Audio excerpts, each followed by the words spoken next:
Coming up on Mayo Clinic Q&A.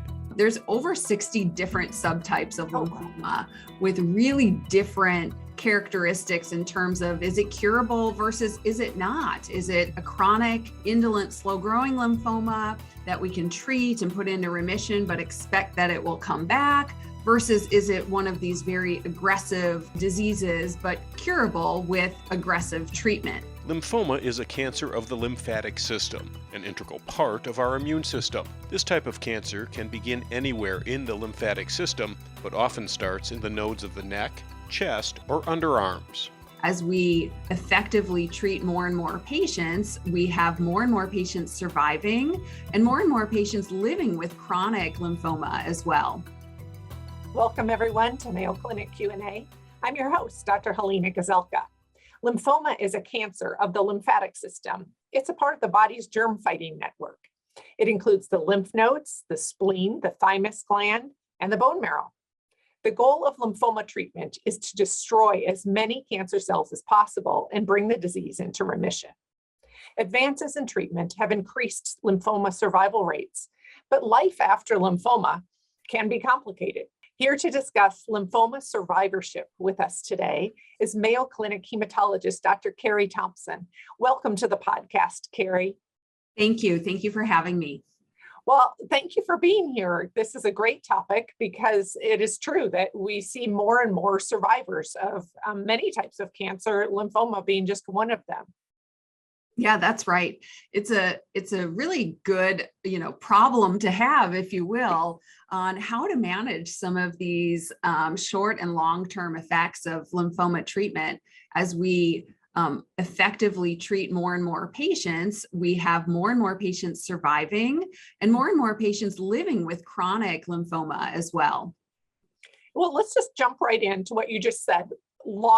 Short and long-term effects of treatment of lymphoma. What do people experience and what are they concerned about? Well, it's complex because there are so many different types of lymphoma. So I think that's where we should start with.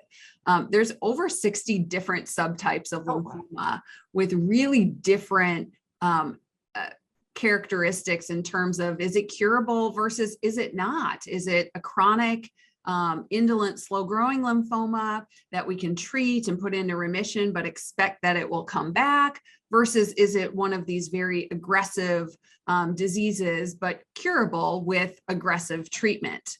So it very much depends on the individual and what type of lymphoma they have. But if we think about those who have the most common form of lymphoma, diffuse large B-cell lymphoma, tends to behave in a fairly aggressive way. Patients tend to be pretty sick at the time of diagnosis and then go through fairly aggressive chemotherapy with the hope of cure.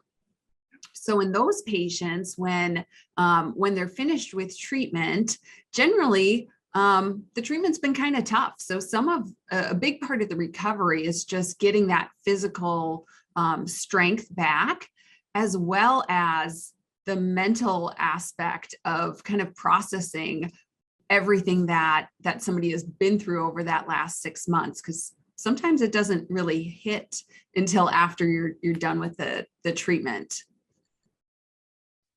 What are people most worried about, do you find, after they complete treatment for lymphoma? The number one concern is really the risk of relapse. And again, it depends. Does somebody have an indolent lymphoma where we do expect relapse at some point, or one of the more aggressive lymphomas where we really are going for cure up front, like diffuse large B-cell lymphoma or Hodgkin lymphoma. But really it is that fear of recurrence.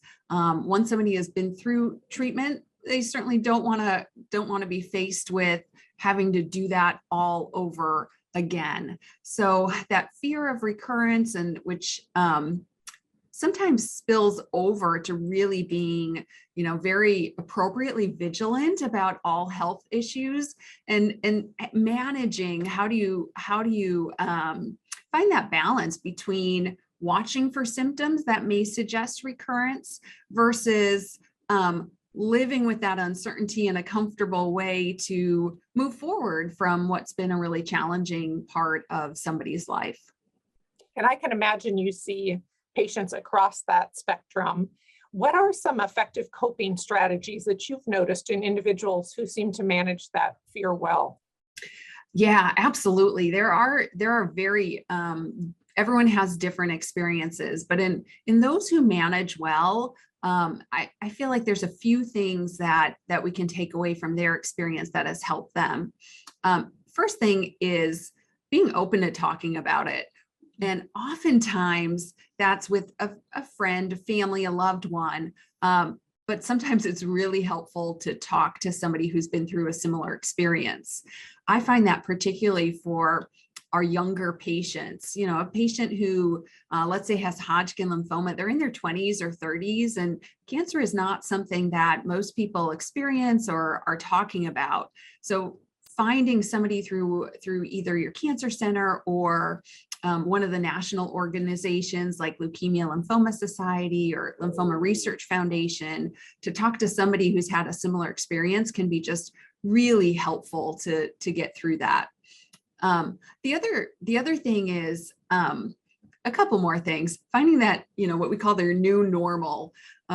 We know that life isn't going to go back to exactly how it was before lymphoma. How could it? You've had this, really major experience in your life and may have still some side effects from therapy or the disease itself. So learning to live with that and embrace that new normal and be patient and kind with yourself as one is regaining strength.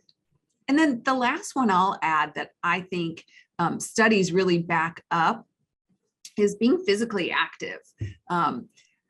One thing is that many people feel is that, their body has let them down. Cancer has come and been such a disruptor. And strength oftentimes goes down. You may have other challenges if recovering from surgery for those who have that and such. But physical activity not just improves quality of life and fatigue, but also in our studies showed that those who are more physically active during survivorship, it's associated with a lower risk of relapse. So we really encourage everybody to be physically active during that survivorship period because there's so many benefits. That's fascinating. That's a great incentive to get on the treadmill. Exactly. When, so much of cancer feels out of somebody's control. So to have a tool that somebody can really own and manage themselves, I think is great. Carrie, do you have any suggestions for what individuals could ask their doctor or their physician or provider about survivorship after lymphoma or what to expect after treatment? Yeah, I think some of the logistics of what happens next is a really important conversation to have. We know that individuals, as they go through treatment, they have a certain routine. It's every 3 weeks chemotherapy, meet with your care team, go have chemo, and then that repeats time and time again. And so at the end of therapy, where hopefully we have good news, you're in remission, the scan looks great, losing that routine can be kind of challenging. So having a clear idea of what are the next steps. Do I require scans moving forward? We know that in lymphoma, most lymphoma patients actually don't require scans, but regular follow-up visits, laboratory studies, physical exam, what symptoms to watch out for, and then are all important things that patients should know. And then how to coordinate with your primary care physician is also very important. Who's going to do the regular other cancer screening that's necessary, such as mammograms, colonoscopies? How often should a patient see their primary care physician, and how will that care be coordinated? Those are all really important questions to ask. You mentioned earlier that there are many, many types of lymphoma, so thus there are many, many types of treatment for the different lymphomas. But are there any common short-term and long-term side effects of lymphoma treatment? Yes. The one short-term effect that does get better with time, but can be very bothersome, is peripheral neuropathy. So that is this, numbness and tingling that can happen in the fingertips and the toes. It's directly related to some of the chemotherapy drugs that we use, and that can be quite bothersome. We do expect that a fair number of patients will experience hopefully just mild symptoms, but like I said, it can be quite bothersome. Thankfully, that does get better with time, and in the vast majority of patients, that neuropathy does resolve. But unfortunately, we don't have a magic pill to make it go away or go away faster. So that's one that requires some patience, but we do expect for it to get better with time. The other one is definitely fatigue. Chemotherapy is tough. The chemo that we use in lymphoma does tend to cause a fair amount of fatigue. And again, that's where that exercise can really be helpful. And it doesn't need to be training for a marathon or anything like that.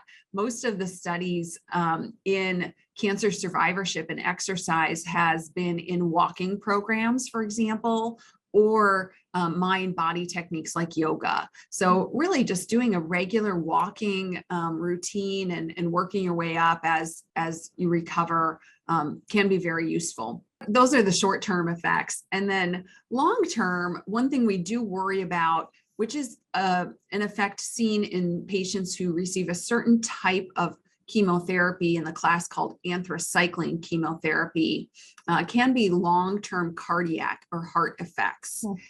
Those are things that generally don't happen early. It's something that happens 5, 10, 15 years down the road. And so that's where that coordination with primary care physicians to know that this is a potential late effect is very helpful.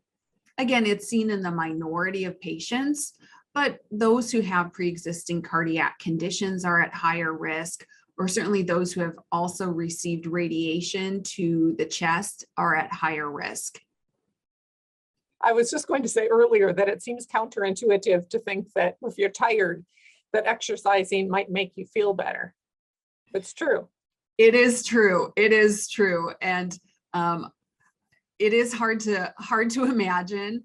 But I tell people to consider your energy to be like a bank account. And let's say you have $100 a day in that account. And over time, you're going to gain money. So eventually you're going to be up to 150 and 200. But early on, you're going to have to budget that energy and figure out how do you want to spend that time. And so some should be doing some physical activity because that will pay off in the long term. But in the short term, you may have a big event, let's say a family wedding. That's going to take $80. So that may be a day where you're not doing a whole lot in the morning and you're really having to budget that time. And then the next day you may be making up for it. But over time, that budget will grow as long as you're putting the effort into it to get those deposits in the bank. That's a great analogy. I love that. How can survivors of lymphoma prepare for life after treatment? That's an excellent question. And that's a hard question to answer because lymphoma tends to be, like all cancers, unexpected.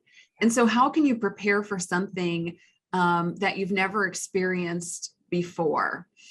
I think the communication with your treatment team is one of the most important things to help individuals prepare for what life is going to be.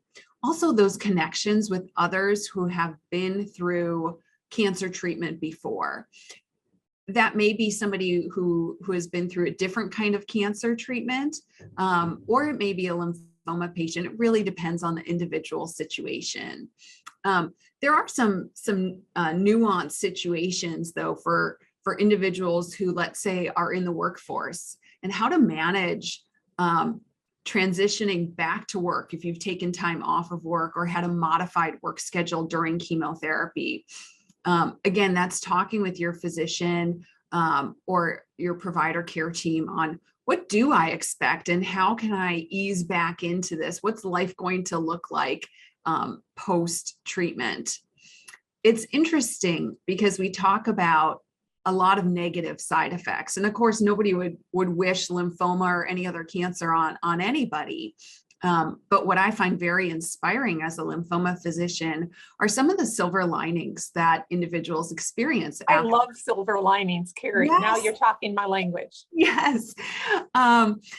It has a term in research, post-traumatic growth, which is kind of the flip side of post-traumatic stress disorder.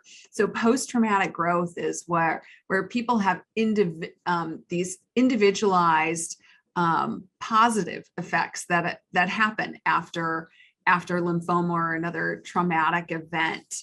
And I've seen all sorts of really amazing changes that people have made in their lives. And the studies show that some people find certain relationships are enhanced after going through this, because facing a life-threatening event forces you to really examine your life and prioritize certain things and deprioritize others, or find, real excitement in career or career changes also.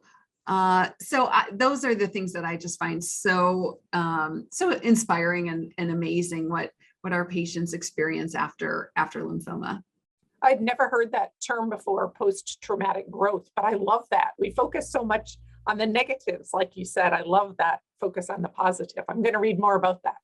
Yeah, we can't take away, the event that happened. Somebody Right. had lymphoma or a different kind of cancer, and we can't control that, but it happened. And so what can people control is the response to that, and taking that opportunity to really examine, okay, I've just been through this. What helped me? What didn't?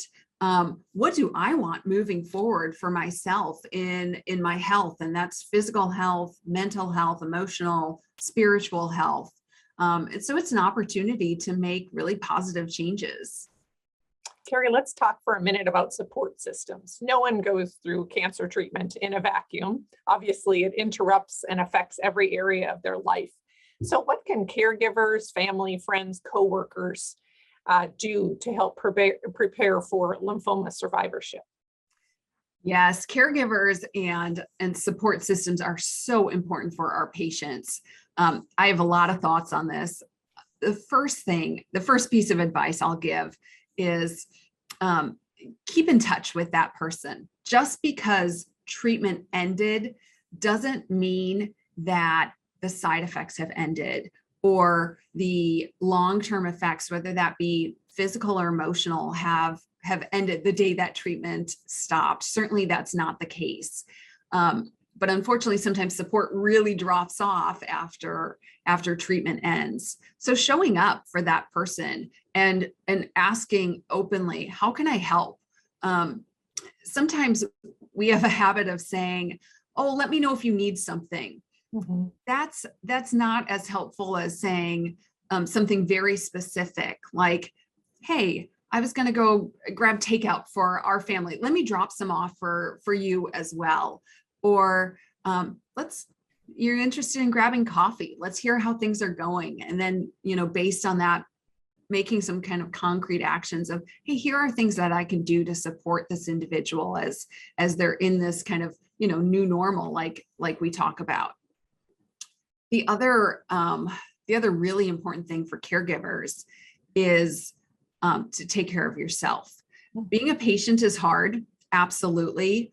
Being a caregiver has its own struggles and challenges, indeed.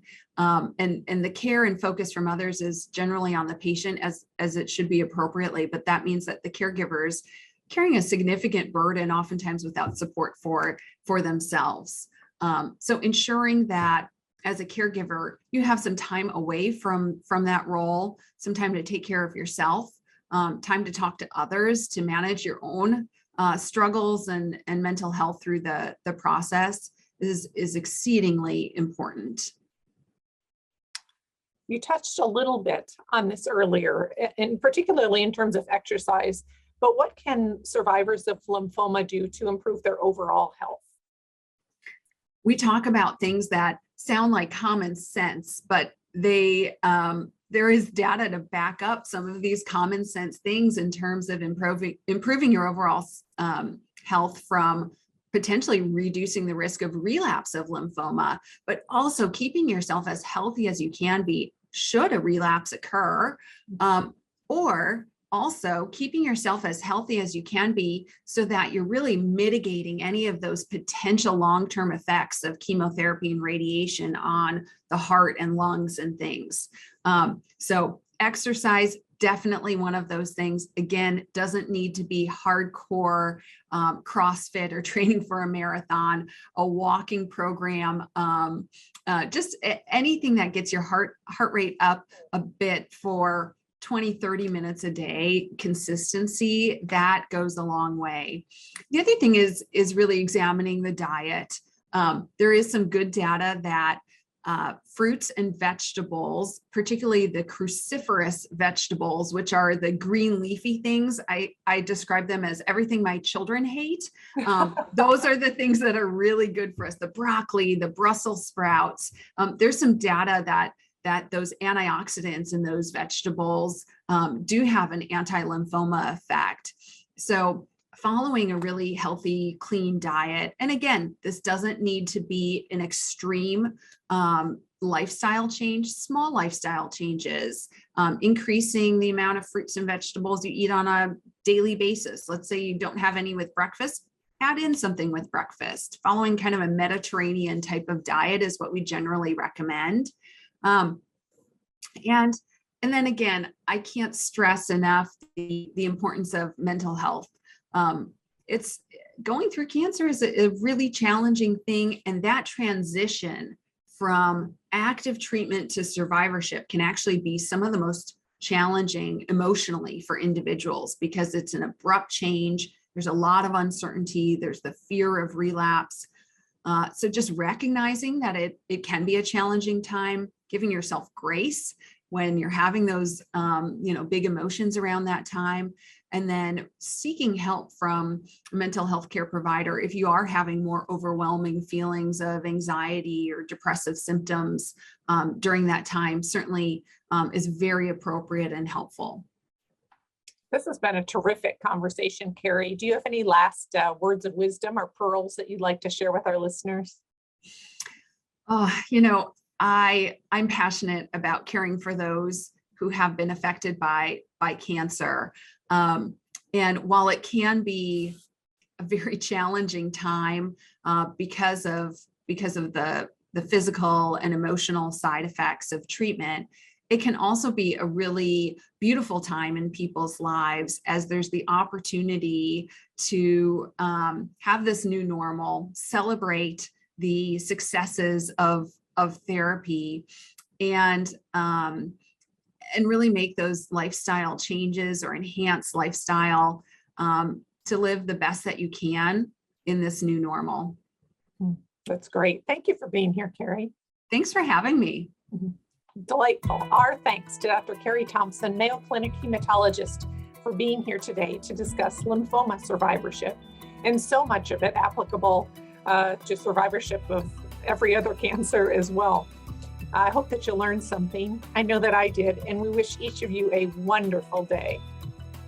Mayo Clinic Q&A is a production of the Mayo Clinic News Network and is available wherever you get and subscribe to your favorite podcasts. To see a list of all Mayo Clinic podcasts, visit newsnetwork.mayoclinic.org. Then click on Podcasts. Thanks for listening, and be well. We hope you'll offer a review of this and other episodes when the option is available. Comments and questions can also be sent to Mayo Clinic News Network at mayo.edu.